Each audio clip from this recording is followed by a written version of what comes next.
Hello my friends and welcome back. Thank you very much for being with me again today. Well, the king's emissaries arrived on the plantation to figure out how the things are going.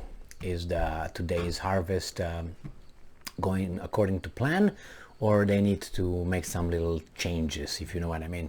That's how they used to do in the old days, and even now. If you have a head office and then you have some other little offices in a country, you send emissaries or people to verify on those one and check on them. So they come over there and they say, okay buddy, let's see, bring the books here, sit here and tell me. I'm going to ask you a few questions. A few meaning a lot of them.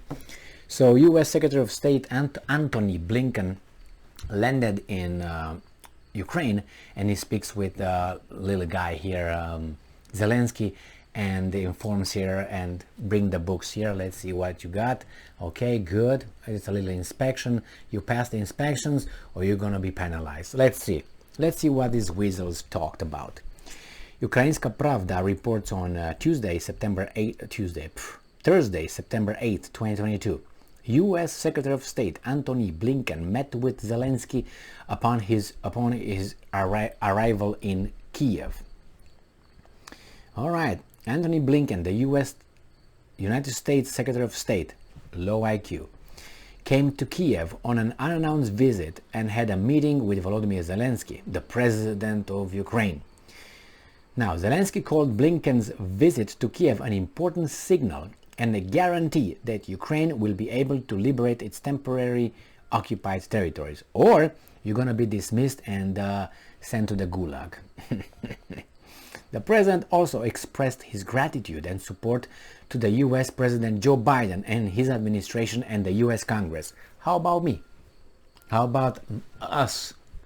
No, because those guys make the determination and they just suck our blood, Quote, your team's visit is an important signal, a confirmation that world leaders are supporting Ukraine in the war for our freedom, our democracy, our nation, our people, our land. It's true that all this is yours. It's true that it's yours. In the war against the Russian aggressor, we are grateful for this sign, for the great support you give us every day. Oh, you're welcome. There are very important signals that the United States is with us. For us, it is a guarantee that we will be able to liberate our territories. But why do you say your territories? Liberate them. Do the people living on those territories want to be liberated by you? I would just ask that. Obviously not. So actually you don't liberate it. You just take over a land inhabited by some people that don't want to be with you. So how do you call that? Liberation? So you're not liberating, you just get the land. You say, okay, that's my land. Well, yes, it is your land. But some people determined that you actually are not legitimate. Starting with 2014, everything illegitimate, they didn't vote for you. So they don't recognize you. So the people, again, the territory, what are you going to do with the people that don't like you, don't recognize you, don't want to be with you? Like a wife that divorced you. What are you going to do? Go and knock at her new house and say, hey, you got to come home with me because I say so. Why take over that house? I mean, obviously you understand the little details here, but the analogy is what's important. So let's see what else these guys is saying. Liberate our territories. Okay, liberate them. And then what are you going to do with the people? What are you doing with the people? That's the question. You don't liberate the territory and have it inhabited. Are you going to bring Ukrainians over there like Stalin did? Is that what you're going to do? Sources of Ukrainska Pravda also report that Blinken may also visit settlements near Kiev. To do what? Background. On 8th of September, Joe Biden, the President of the United States of America, he decided, approved a new $675 million military aid package for Ukraine. That's the extra 800 some millions they approved about a week and a half ago. Do you understand that? Who's paying for that? Ukraine? Ukrainians? And who's making money? The military industrial complex, the banks and the energy companies. These are the profiteers, the biggest fat cats. And these weasels are doing their biddings because that's why they are over there. The new package will include more high-precision GMLRS projectiles for HIMARS 105 mm howitzers, artillery ammunition, anti-radar, HARM missiles, Humvee vehicles, anti-tank weapons, small arms, and others. What about atomic bombs? Nuclear weapons? Not yet? Okay. Media reports that the Pentagon is preparing a detailed analysis. Listen. Pentagon is preparing preparing for whom? Detailed analysis and the Ukrainian army support plan in a medium-term and long-term perspective, including after the war with Russia has ended.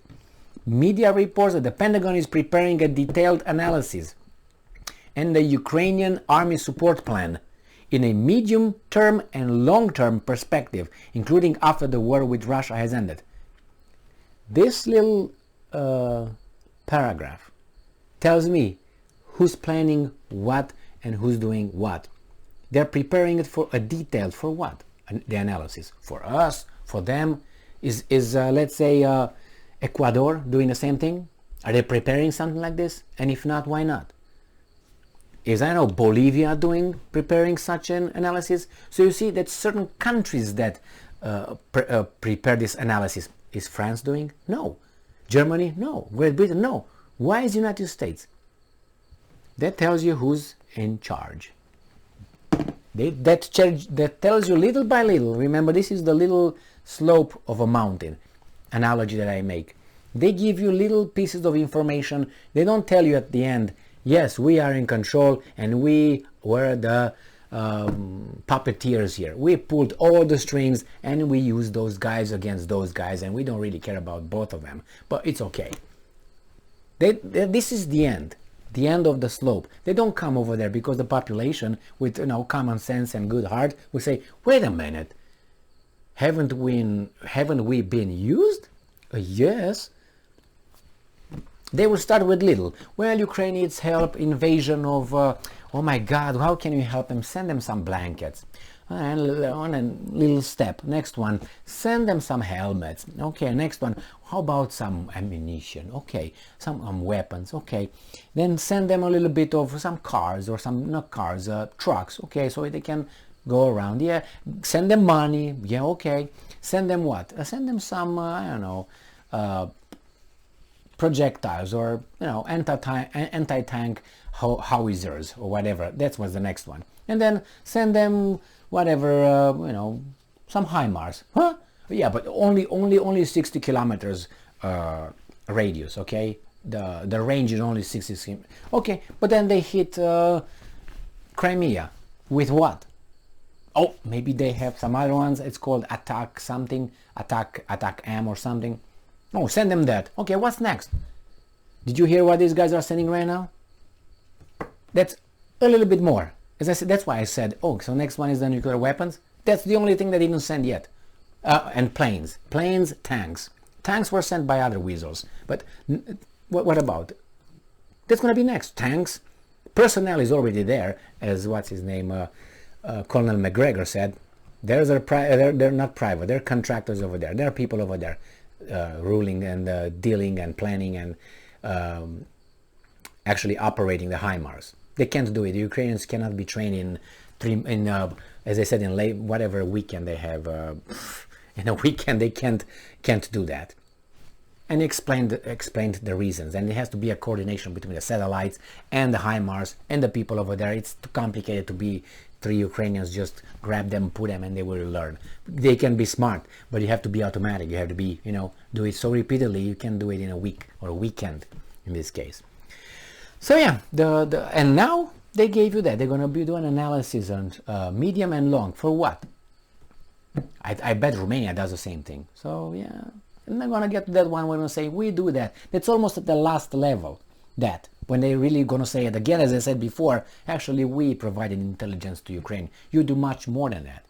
And that's this country right here. On my money, my life, and my efforts. Without asking me, by the way. But I can ask, I can vote in about a few months and in about 2 years and a few months. Yeah, all right. Thank you very much for being with me again. Until then, they do whatever they want, because the voting was about 2 years ago. So we have a blank check. We do whatever we want for 4 years. Bye-bye, Emil. Thank you very much for being with me again today. Stay strong, stay smart, look for the truth, and be just.